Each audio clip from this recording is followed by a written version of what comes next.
Hi everyone, welcome back to my YouTube channel.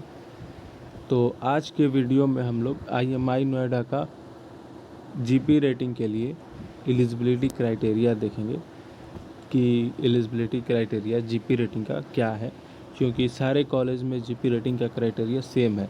ठीक है, but IMEI Noida में थोड़ा डिफरेंस है क्योंकि इसमें फ्लीट का स्पॉन्सरशिप आता है। ठीक ना, तो इसी वजह से थोड़ा इसका क्राइटेरिया ज़्यादा है।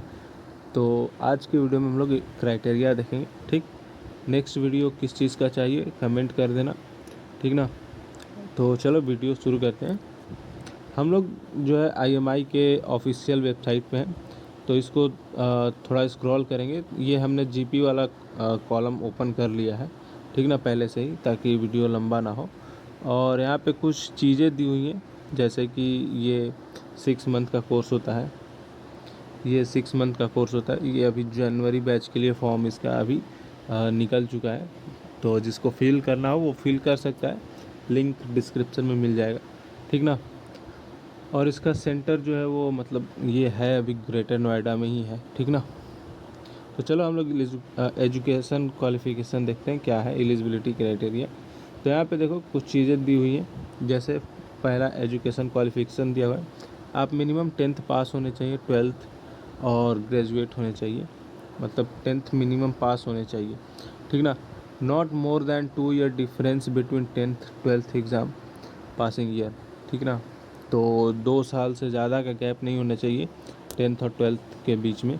तो 10th हो गया तो 12th के बीच में 2 साल का गैप नहीं होना चाहिए। ठीक ना, फिर उसके बाद क्या दिया है कि मिनिमम 50% मार्क्स आपके होने चाहिए। तो और सभी कॉलेजों में 40% मार्क्स रिक्वायर होते हैं और इसमें 50% मार्क्स रिक्वायर है। ठीक है, math and science 10th class में 50% होना चाहिए। फिजिक्स केमिस्ट्री मैथ अगर 12th में है तो पीसीएम कंपलसरी है। ठीक, तो उसमें भी 50% होना चाहिए। इंग्लिश में आपका 10th हो या 12th में 50% कंपलसरी है। एज लिमिट क्या दिया हुआ है कि आप 17.5 से 25 के बीच में आप ठीक हो।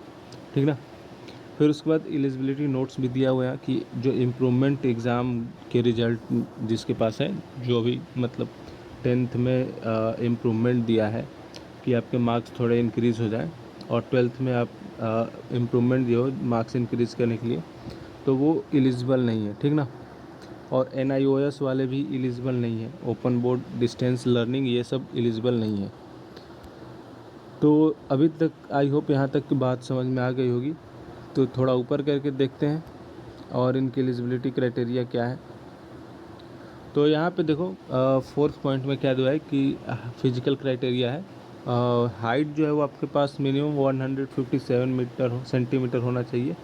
ठीक है, और बीएमआई जो है वो 25 से ज़्यादा नहीं होना चाहिए, 25 से कम ही होना चाहिए। स्पीच जो है नो स्पीच डिफॉर्मिटीज़, मतलब बोलने में कोई दिक्कत नहीं होनी चाहिए, बात करने में कोई प्रॉब्लम नहीं होनी चाहिए। आई साइट की बात करें तो आपके पास नॉर्मल आई साइट होना चाहिए जो 6/6 होता है। ठीक, और नो कलर ब्लाइंडनेस होना चाहिए। आई होप एलिजिबिलिटी समझ में आ गया। अब इसमें थोड़ा कैरियर मतलब कैरियर फ्लो चार्ट भी दिया हुआ है, वो भी हम थोड़ा डिस्कस कर लेते हैं। तो कैरियर फ्लो चार्ट में क्या दिया हुआ है कि general purpose rating GP rating candidate perform task related to seamanship, cargo handling, maintenance work on deck और and operation and maintenance of machinery. तो ये सारे वर्क्स हो गए जो जीपी रेटिंग का कैंडिडेट करते हैं। और यहाँ पे कुछ चीज़ें दी हुई कि ये 6 मंथ का कोर्स है, कृषि training approved by DG government of India, ये 6 मंथ का कोर्स है। As trainee OS on board ship for 12 month, आप जब आपका फर्स्ट शिप होगा तो आप as a trainee OS join करोगे फॉर 12th मंथ, मतलब 12 महीने का 12 महीने आप वहाँ पे काम करोगे, तो आप प्रोमोट होने के लिए एलिजिबल हो जाओगे। ठीक ना, या फिर आप शिप चेंज करने के एलिजिबल हो जाओगे दूसरे शिप पे काम करने के लिए। फिर उसके बाद थर्ड में क्या दिया, get watch keeping certificate approve by DG shipping, watch keeping का सर्टिफिकेट आप ले लो। फिर दिया हुआ है sail as A B for 12 to 18 month. ठीक, मतलब कि यहाँ पे 6 मंथ का आपका कोर्स हो गया। पहले देखो 6 मंथ का कोर्स हो गया, ये कोर्स हो गया जो आपके कॉलेज में हो गया। ठीक है, फिर उसके बाद 12th month as a trainee OS काम करो। फिर उसके बाद फिर उसके बाद AB बनोगे तो वहाँ पे 12 to 18 मंथ आपका वर्क होगा। फिर उसके बाद आप बोसन बनोगे, ठीक ठीक ना। तो ऐसे ऐसे करते करते आपके पास टोटल 30 मंथ का हो जाता है, ठीक ना। तो यहाँ पे 30 मंथ मेंशन है, बट आपको सेकेंड मेट के लिए एटलीस्ट 36 मंथ का एलिजिबिलिटी चाहिए। 36 मंथ आपके पास कंप्लीट होना चाहिए सेल, ठीक है। फिर सेकेंड मेट का एग्ज़ाम दे सकते हो as a third officer, third engineer as a, वहाँ पे ज्वाइन कर सकते हो। फिर उसके बाद चीफ इंजीनियर बन सकते हो, ठीक ना। चलो ये था, ये इनका एलिजिबिलिटी क्राइटेरिया था। और कुछ डिटेल्स होगा तो हम बता देंगे। जिसको भी कोई अगर डाउट हो तो वो यहाँ पे इनके कांटेक्ट कर सकता है, ये इनका नंबर है। और वेबसाइट पे ईमेल भी दिया हुआ है, वहाँ पे मेल कर सकता है, ठीक।